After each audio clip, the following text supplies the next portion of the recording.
Hello and welcome back to the Football Chat. Today we're going to be discussing Erling Haaland and his imminent £60 million move to Manchester City. I thought this saga was going to drag on a lot longer than it did. I thought it would be like last summer and it would be right up until like August, just like the week before the Premier season maybe, or even into the Premier League season. That would be when they kind of confirm the deal. But City have got in there early, got the deal done. I think the only team they would have faced competition from was Chelsea, and the fact that they couldn't sign anyone made this a slam dunk move for Manchester City, which is kind of unfortunate as a Chelsea fan. But yeah, we're just basically going to discuss: is he going to transition well? Will City be unstoppable? The future of Pep Guardiola in all of this, and at the end we'll discuss FPL briefly. Will he be on our teams? What other options are there out there? What assets we'll be looking at for the new season? But yeah, first of all, can he transition easily? A big move. £60 million though is a steal for a player of his calibre. But Bundesliga has been questioned in recent seasons, with many exports from Germany really struggling to adapt to the Premier League. You look at Kai Havertz and Timo Werner, prime examples of players that very highly rated in Germany, but haven't exactly translated that perfectly to English football. Kai Havertz is starting to really find his feet now, and Werner's had good patches of form here and there, but a lack of consistency is really hampering him from making huge moves forward. But then you look at other players, other cases. You look at the likes of Heung-min Son, came in from Hamburg and has done really well for Tottenham consistently since he joined. You look at the likes of Antonio Rudiger. I know it's a defender and not an attacker, but again, has transitioned very easily from, well, I guess German to Italian to English football, but still a roundabout way from German football. But it just seems weird that attackers just don't adjust quickly. I mean, Pulisic as well, another example of a Bundesliga talent coming into the Premier League and not exactly having the desired effect. Why do you think that is? I mean, I think it's obviously Premier League's a lot harder. It's a lot more physical. It's a lot quicker. It's a lot, and I think Haaland will definitely feel that. You know, we've seen him just bully off defenders and sprint past them so easily in the Bundesliga, and I don't think he'll get that in the Premier League. It's an interesting one. I think, as you said, it's a great deal. It's a really good bit of business from City, and no doubt Haaland is a generational talent. Do you think he'll deal with the transition well? I think he will, but I don't see him putting up anywhere near the numbers he did for Dortmund. I think in terms of what people are, he'll still do well, but I think people are overestimating him massively. You know, people are saying he's going to come in and score 20, 30, 40 goals a season. He won't. It'd be interesting to see. I think he will transition better than others, because if you look at the kind of attributes of Erling Haaland, he is a quick, tall, aggressive, fast player who has a natural instinct for scoring goals. Whereas you look at Werner, even at Dortmund, yes, he was incredibly quick and a good finisher, but he's a very confident player. A bit out of form and he just won't play well. So I think there is a big difference there. You know, look at Timo, he's about 2 foot compared to Haaland, who's an absolute unit. So I do think there will be a difference there, because he pretty much combines Timo Werner and Lukaku. Yeah. Pace, but a brute. So he is unstoppable. I actually posted a bold take, because I saw FPL on Twitter going, what bold takes you have for next season? Actually put on there, I think Haaland will score less points than Lukaku in terms of FPL points. I just think Haaland, in terms of injuries, that could be his downfall. We've seen it, he's incredibly injury prone, Haaland. So as much as he's an absolute unit, if he's a unit that breaks every five games, that's not exactly going to be... He's going to the World Cup as well, isn't he? Useful.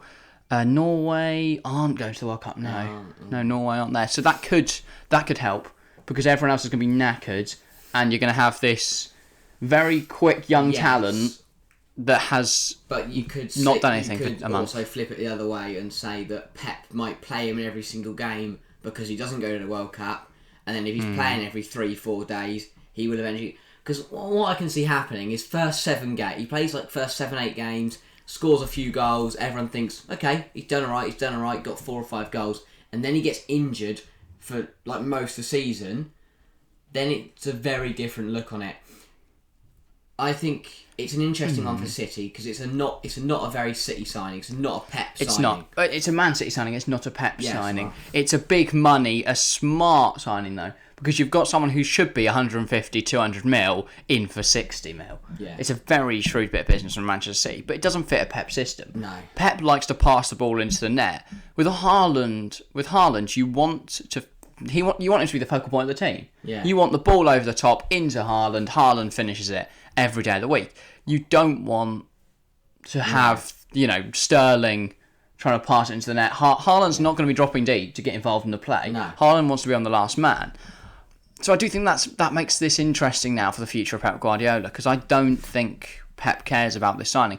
I think Haaland will be very much a Champions League goal machine for him.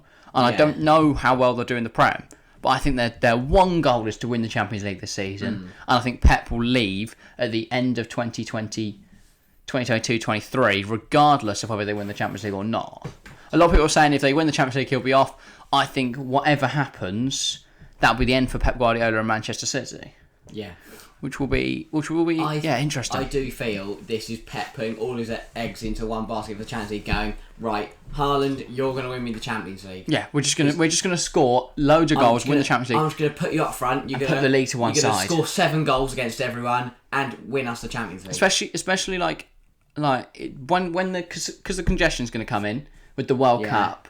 I think they will play their strong side in the Champions League and bin off the Prem. Yeah. And I think that I don't know if City will qualify for the Champions League next season. I think they will through Champions League. I was going to say, I think they could be around 5th or 6th.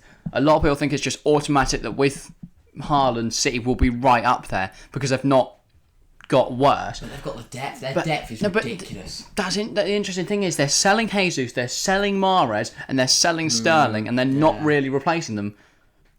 Obviously, I mean, they're bringing in Haaland, but they're not bringing in wingers. And I think that's interesting to see. Yeah. The direction that City are trying to take here is we're going to sell this surplus amount of attackers we have, and we're going to bring in a proven goal scorer to just bag goals.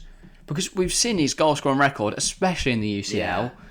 Haaland is superhuman, and if he can transform that form into goals for Manchester City, I don't think they'll be up there for the Prem, but I think they could win the Champions League. Yeah. Which is annoying to say, but equally, if it takes Pep out of the Manchester City equation, I don't know who comes in after that. Is it a Poch? It's definitely the final piece. I don't know if that's a great appointment. It's like 5 Premier Leagues, not 5. It's a bit of a stretch. 4 Premier Leagues. 4 Premier Leagues. No, 3. Sorry. 3. So he's 3 or won 4. several Carabao Cups. The only thing he wants now is that Champions League, and once he gets it, that will be it. And that is why I think Haaland's in this team. I think we could see a massive shake-up in the Prem this season, and that'll be interesting to see. On to FPL then. Will you be putting Haaland in your team week 1? No. I think for me it depends on the price a lot. But if he's up there with the premium forwards around that 12 mil mark, then absolutely not. Because Son's believed to be around 11. Yeah. Which is interesting. I can't believe he's not on the same price as around like a Salah. I mean, for me, I think I would be looking more to a Kane or a proven Lukaku. Premier League goal scorer. I will not be looking at Lukaku after what happened to me last season. I think it's worth a punt. Maybe first few weeks, but I did it last season. Brought him in game week 2. Had a great game against Arsenal. I thought, sorted. I'm going to smash FPL this year. Had him in for another 5 game weeks. I think he got a goal against Villa, a double against Villa, and then that was it. I think Lukaku will outscore Haaland. I think he could. Be interesting to see. It depends a lot on what Man City prioritise, but I think they will prioritise the Champions League, and that will see them suffer in the Prem. Because I do think that if you sell Jesus and then your 2 strikers are Haaland and Alvarez, if you're starting Alvarez in the Prem, no. So if those aren't scoring, you've got an issue, especially if you're losing proven players like Mahrez and Sterling, who we know can change games for City. And that would leave them very light in terms of attackers. I know they still have Bernardo Silva and Foden, and I know they've got Cole Palmer coming through. But after that, I mean, suddenly the depth is looking weak for Manchester City. I'd imagine they've got to sign a winger, surely, because they've lost Ferran Torres. If Jesus, Mahrez and Sterling all depart, City could be very weak going Then forward. got Foden, Grealish, Palmer. I know that. Oh yeah, Grealish I've forgotten about as well, and Bernardo Silva.